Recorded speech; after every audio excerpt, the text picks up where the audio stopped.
सबको जय मसीह की।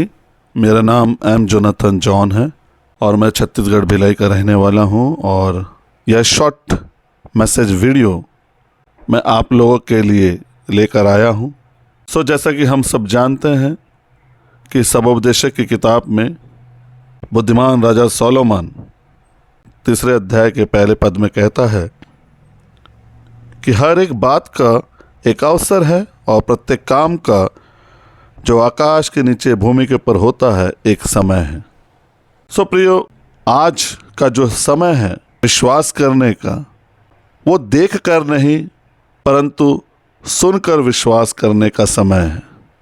संत पौलुस अपनी रोमियो की पत्री 10वां अध्याय के 17वें पद में इस प्रकार से लिखते हैं कि विश्वास सुनने के द्वारा और सुनना मसीह के वचन से।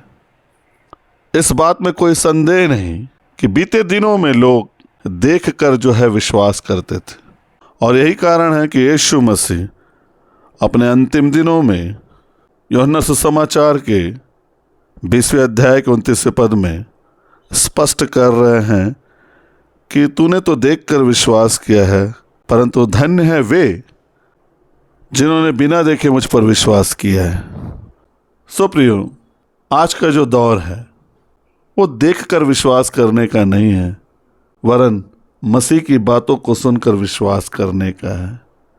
और इसकी आज्ञा हमें कोई नहीं, परमेश्वर पिता हमें देता है, जिसने मत्ती सुसमाचार के 17वें अध्याय के 5वें पद में कहा है कि यह मेरा प्रिय पुत्र है जिसके द्वारा मैं प्रसन्न हूं, तुम इसकी बातें सुनो।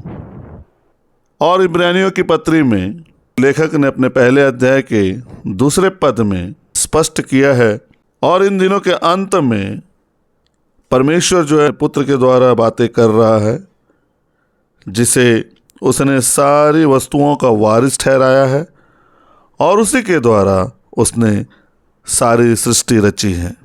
हाँ प्रियो, यही कारण है कि यीशु मसीह मृतकों में से तीसरे दिन जी उठने के द्वारा 40 दिन अपने आप को जो है चेलों के सम्मुख में जीवित प्रमाणित किया और स्वर्ग के लिए जाते जाते चेलों को यह आज्ञा दी। कृपया देखिएगा मत्ती सुसमाचार के 28वें अध्याय में उसके 18 और 19वें आयत में यीशु ने उनके पास आकर कहा कि स्वर्ग और पृथ्वी का सारा अधिकार मुझे दिया गया है, इसलिए तुम जाकर सब जाति के लोगों को चेला बनाओ और उन्हें पिता और पुत्र और पवित्र आत्मा के नाम से बपतिस्मा दो और उन्हें सब बातें जो मैंने तुम्हें सिखाई है मानना सिखाओ, और देखो मैं जगत के अंत तक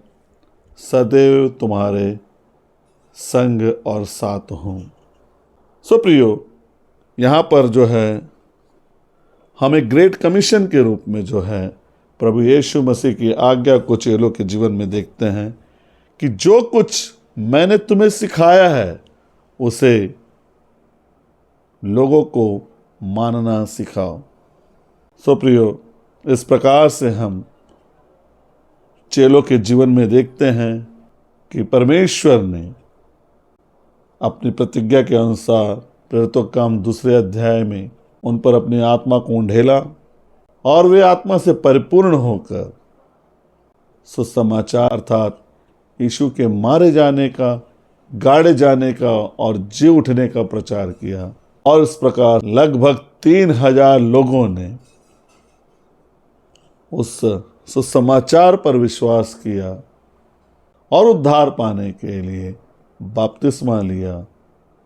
प्रियो, जिन्होंने भी विश्वास किया उन्होंने सुनकर विश्वास किया, परंतु आज बहुत से लोग देखने के द्वारा विश्वास कर रहे हैं और यही कारण है कि बहुतेरे लोग उन्हें कुछ ना कुछ दिखाने में लगे रहते हैं, जबकि बाइबल में स्पष्ट लिखा हुआ है यूहन्ना सुसमाचार उसके 20वें अध्याय के 30वें और 31वें पद में कि यीशु ने और भी बहुत से चिन्ह चेलों के सामने दिखाए जो इस पुस्तक में लिखे नहीं गए, परंतु ये इसलिए लिखे गए हैं कि तुम विश्वास करो कि यीशु ही परमेश्वर का पुत्र मसीह है और विश्वास करके उसके नाम से उद्धार पाओ, अर्थात जीवन पाओ।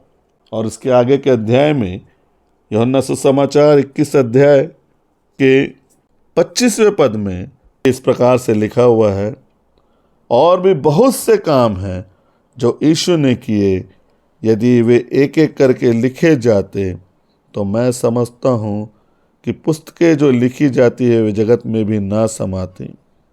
सो प्रियो, आज जो यीशु के नए चिन्ह चमत्कार और अद्भुत काम करने की बातें कर रहे हैं वो बाइबल के अनुसार सही नहीं है, क्योंकि आज का ये दौर हम मसीहियों के विश्वास के परखे जाने का दौर है। इसीलिए तो प्रकाशित वाक्य के 2:10 में लिखा हुआ है, जो अंत तक, मृत्यु के अंत तक विश्वास योग्य ठहरेगा उसे ही जो है जीवन का मुकुट मिलेगा। सो प्रियो, वो विश्वास क्या जो परखा ना जाए। सो चिन्ह चमत्कार और अद्भुत कामों से अपना मन फिरा कर यथार्थ को समझिए, बाइबल को जानिए। क्या आज कोई भी चिन्ह चमत्कार बाइबल के अनुसार किए जा रहे हैं? क्या आज कोई भी ऐसा काम हो रहा है जिसकी गारंटी आप बाइबल से दे सकते हैं? जो थोड़े बहुत काम हो रहे हैं ना इस दुनिया में, उस अधर्मी के द्वारा हो रहे हैं जिसका नाम शैतान है, ताकि हम जो है सत्य से वंचित रह जाए, जिस सत्य के द्वारा हमारा उद्धार होता है। यूहन्ना 8:32। और वो सत्य क्या है? परमेश्वर का वचन है, यूहन्ना 17:17। तो आइए हम परमेश्वर की बातों पर ज़्यादा ध्यान दें, ना कि उन कामों पर जो आज इस दुनिया में दिखाए और बतलाए जा रहे हैं। क्योंकि यीशु मसीह ने तो स्पष्ट रूप से कहा है कि प्रभु प्रभु कहने वाला हर कोई जो है परमेश्वर के राज्य में प्रवेश नहीं कर सकता। मत्ती सुसमाचार 7वां अध्याय 21 से 23। वरन वही मेरे पिता के राज्य में प्रवेश कर सकता है जो मेरे पिता की इच्छा को पूरा करता है। बहुतेरे लोग खड़े होकर इस बात का दावा करेंगे, क्या मैंने तुम्हारे नाम से दुष्ट आत्माओं को नहीं निकाला? मैंने तुम्हारे नाम से चिन्ह चमत्कार और अद्भुत काम नहीं किए?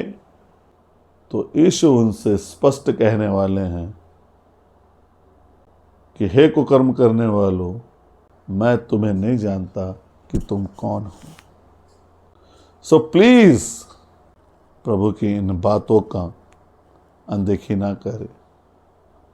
प्रभु ने अपनी सत्यता को पूर्णतः इस बाइबल में दर्शाया है, जिसे पढ़कर हमें समझदार बनने की आवश्यकता है, स्वर्गीय स्थान में अपने लिए जगह बनाने की आवश्यकता है। सो आइए, ऐसे सिद्ध वचन को प्राप्त करने के बाद भी यदि हम अपनी सिद्धता की ओर बढ़ नहीं पाते हैं तो ये हमारे लिए कहीं से भी बुद्धिमानी वाली बात नहीं है। और ऐसी दशा में हमारे लिए वो उदाहरण यीशु की सही ठहरती है। मूर्ख ने अपना घर जो है बालू पर बनाया और वो घर ढह गया। बुद्धिमान ने अपना घर जो है चट्टान पर बनाया और वो घर स्थिर रहा। सो प्रियो, बी वाइज, बुद्धिमान बने। परमेश्वर आपको इस भेद भरी बातों को समझने के लिए बुद्धि, ज्ञान और समझ प्रदान करे। धन्यवाद।